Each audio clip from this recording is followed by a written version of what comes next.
Hello दोस्तों, मैं धनंजय गुप्ता आपका स्वागत करता हूं आज एक नई वीडियो में।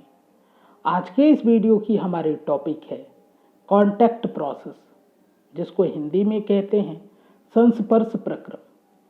कुछ किताबों में हिंदी का नाम आपको मिलेगा संपर्क प्रक्रम, तब भी बात यही है। संस्पर्श प्रक्रम सल्फ्यूरिक अम्ल के निर्माण की औद्योगिक विधि है, जिसके बारे में आप पहले से ही बहुत अच्छे से जानते होंगे, क्योंकि पिछली वीडियो में हम पहले ही इसको डिस्कस कर चुके हैं। तो यहाँ पे हम इसको बहुत डिटेल में डिस्कस करने वाले नहीं हैं।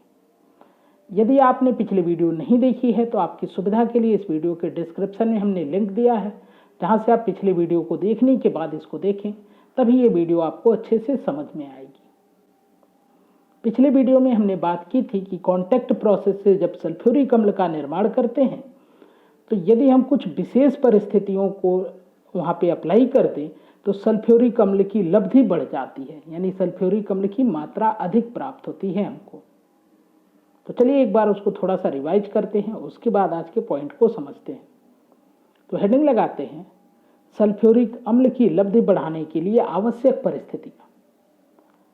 पिछली वीडियो में हमने बात किया था कि संपर्क विधि में या संस्पर्श प्रक्रम की एक चरण में या दूसरे चरण में यह अभिक्रिया होती है, और इस अभिक्रिया में कुछ परिस्थितियां अप्लाई करके, कुछ परिस्थितियां लगाकर हम SO3 की उत्पादन या SO3 की लब्धि को बढ़ाते हैं। और SO3 की यदि मात्रा बढ़ जाएगी तो इसी से हमको सल्फ्यूरिक अम्ल प्राप्त होता था, तो सल्फ्यूरिक अम्ल की मात्रा बढ़ जाती थी। यह अभिक्रिया जहाँ पे हमने सल्फर डाइऑक्साइड और ऑक्सीजन की क्रिया कराकर सल्फर ट्राइऑक्साइड प्राप्त की है, यह एक उत्क्रमणीय अभिक्रिया है और साथ में यह ऊष्माक्षेपी भी है। आप जानते हैं उत्क्रमणीय अभिक्रियाओं पर हम एक नियम अप्लाई करते हैं, जिसको कहते हैं लास आतेलिये का नियम। यदि इस नियम के अनुसार इस अभिक्रिया पर विचार करें और हम सोचें कि सल्फर ट्राइऑक्साइड की लब्धि कैसे बढ़ा सकते हैं, तो पहली कंडीशन है अभिक्रियकों की सांद्रता उच्च रखकर, क्योंकि यदि अभिक्रियक की सांद्रता उच्च रखेंगे तो उत्पाद की मात्रा बढ़ जाएगी। इसके बारे में मैं डिटेल में यहाँ पे बात नहीं कर रहा हूँ। यदि डिटेल आप समझना चाहें तो पिछले वीडियो को देख सकते हैं। दूसरी बात, उच्च दाब द्वारा, और उच्च दाब के बाद हमने देखा था इसका अनुकूल दाब होता है लगभग 2 ATM। तो 2 ATM के दाब पर सल्फर ट्राइऑक्साइड का उत्पादन बढ़ जाता है।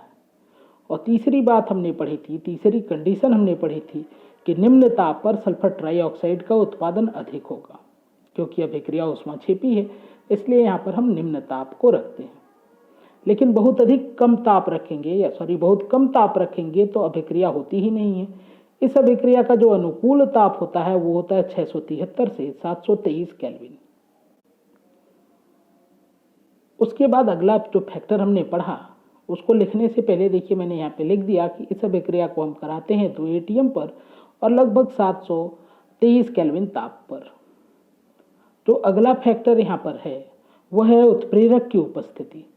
उत्प्रेरक की उपस्थिति से भी यहाँ पे सल्फर ट्राइऑक्साइड का उत्पादन बढ़ जाता है, और यहाँ पर उत्प्रेरक के रूप में हम वेनेडियम पेंटॉक्साइड या फिर प्लेटिनम का उपयोग करते हैं।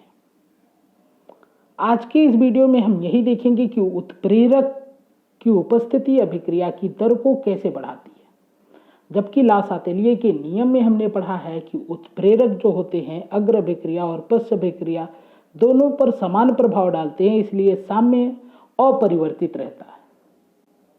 तो यही एक हमारे सब्सक्राइबर का क्वेश्चन है कि सर जो उत्प्रेरक का प्रभाव है ये उनको समझ में नहीं आया था, जिसके लिए मैंने आज की ये वीडियो बनाई है। तो चलिए देखते हैं, इस अभिक्रिया को लेते हैं। तो देखिए यहाँ पर हमने लिया है सल्फर डाइऑक्साइड गैस और ऑक्सीजन गैस, इन दोनों की अभिक्रिया कराकर सल्फर ट्राइऑक्साइड गैस प्राप्त की है। यहाँ पर हमने उत्प्रेरक के रूप में वेनेडियम पेंटॉक्साइड का प्रयोग किया है। आप जानते हैं प्लेटिनम ज़्यादा महंगा है, लेकिन फिर भी हम चाहें तो इसका भी प्रयोग कर सकते हैं। तो दोनों ऑप्शन है हमारे पास। यहाँ पे ताप और दाब की कंडीशन मैं नहीं लिख रहा हूँ, क्योंकि मैं उत्प्रेरक के प्रभाव को आपको समझाना चाहता हूँ। तो चलिए आगे बात करते हैं। तो सपोज करिए यहाँ पर अभिक्रिया हम बिना उत्प्रेरक के कराएं तो क्या होगा। एक कंडीशन हमने यहाँ पे ले लिया है आपको समझाने के लिए कि सपोज करें कि हमने 20 मोल रखा है सल्फर डाइऑक्साइड को और 10 मोल रखा है ऑक्सीजन को। उत्प्रेरक यहाँ पे अनुपस्थित है, यानी उत्प्रेरक नहीं है, इस अवस्था में मान लीजिए कि 10 मोल सल्फर ट्राइऑक्साइड का निर्माण होता है। आप जानते हैं यदि 2 मोल सल्फर डाइऑक्साइड रखेंगे तो इससे 2 मोल सल्फर ट्राइऑक्साइड बन रहा है। यहाँ पे यदि हम 20 मोल सल्फर डाइऑक्साइड रखेंगे तो यहाँ पे 20 मोल सल्फर ट्राइऑक्साइड बनना चाहिए था, लेकिन हमने मान लिया है कि यहाँ पे 10 मोल ही बन रहा है। बाकी का जो 10 मोल सल्फर डाइऑक्साइड है वो अभी बचा रह जाता है, और यहाँ पे 5 मोल जो ऑक्सीजन है ये भी अभी शेष है, मतलब वो अभिक्रिया नहीं कर पाई है क्योंकि अभी हमने उतना टाइम नहीं दिया है इसको। मान लीजिए यहाँ पर हमने अभिक्रिया को 10 मिनट तक कराया और फिर हम ये मान लेते हैं कि जो ये 10 मोल सल्फर ट्राइऑक्साइड बने हैं इनमें से 2 मोल सल्फर ट्राइऑक्साइड अपघटित हो गए हैं, जिससे फिर से सल्फर डाइऑक्साइड और ऑक्सीजन गैस बन गई है। तो यहाँ पे लिख दिया मैंने -2SO3, मतलब 2 मोल SO3 जो है इधर से कम हो गए हैं। तो हमको लाभ कितने का हुआ, कितने मोल हमको SO3 यहाँ पे प्राप्त हुए, तो हमको लाभ होता है 8 मोल SO3 का। ठीक है, अब मान लीजिए कि इसी अभिक्रिया में हम उत्प्रेरक का प्रयोग करें, तो देखिए दूसरी बार हमने अभिक्रिया लिखी, सेम अभिक्रिया यही है, लेकिन इस अभिक्रिया को इस बार हम कराएंगे उत्प्रेरक की उपस्थिति में, यानी वेनोडियम पेंटॉक्साइड की उपस्थिति में। आप जानते हो उत्प्रेरक अभिक्रिया की दर को बढ़ाता है, लेकिन अग्र अभिक्रिया की दर को भी उतना ही बढ़ाएगा जितना पश्च अभिक्रिया की दर को बढ़ाएगा। तो हम यहाँ पे मान लेते हैं कि जो अग्र अभिक्रिया की दर है उसको उत्प्रेरक ने डबल कर दिया। आप देखें यहाँ पे 10 मिनट में 10 मोल SO3 बनते थे और यहाँ पर हमने मान लिया है कि 10 मिनट में 20 मोल SO3 के बनते हैं, यानी कि अभिक्रिया की जो स्पीड है वो उत्प्रेरक के कारण डबल हो चुकी है। तो यदि अग्र अभिक्रिया की स्पीड डबल हुई है, यानी कि अग्र अभिक्रिया में आप देखें सल्फर ट्राइऑक्साइड उत्पाद है और पश्च अभिक्रिया में सल्फर ट्राइऑक्साइड अपघटित हो रहा है और सल्फर डाइऑक्साइड और ऑक्सीजन गैस बन रही है। तो यदि अग्र अभिक्रिया की स्पीड डबल हुई है तो पश्च अभिक्रिया की भी स्पीड डबल होगी, क्योंकि लासातेलिये का नियम है कि उत्प्रेरक दोनों ही अभिक्रियाओं पर, मतलब अग्र अभिक्रिया और पश्च अभिक्रिया दोनों पर समान प्रभाव डालता है। तो देखिए यहाँ पर जब उत्प्रेरक नहीं था तो 2 मोल SO3 अपघटित हो रहा था, तो यहाँ पे इसका डबल हो जाएगा। तो 2 मोल SO3 इसमें हमने 2 से मल्टीप्लाई कर दिया है क्योंकि स्पीड डबल हो गई है। तो यहाँ पर 20 में से 2 दूना 4, 4 मोल कम हो जाएंगे, यानी कि हमको यहाँ पर लाभ जो होगा वो होगा 16 मोल SO3 का।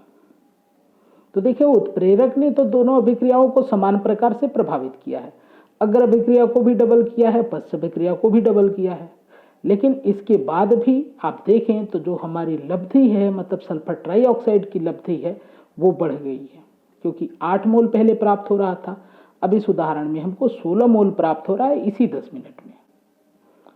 तो यही मैंने आपको पिछले वीडियो में बताया था कि वैसे तो उत्प्रेरक अग्र अभिक्रिया और पश्च अभिक्रिया दोनों को समान रूप से प्रभावित करता है, लेकिन फिर भी यदि अग्र अभिक्रिया पहले से ही तेज हो रही हो तो उत्प्रेरक लगाने पर उत्पाद की मात्रा बढ़ जाती है, जैसे कि यहाँ पर SO3 की मात्रा बढ़ गई है।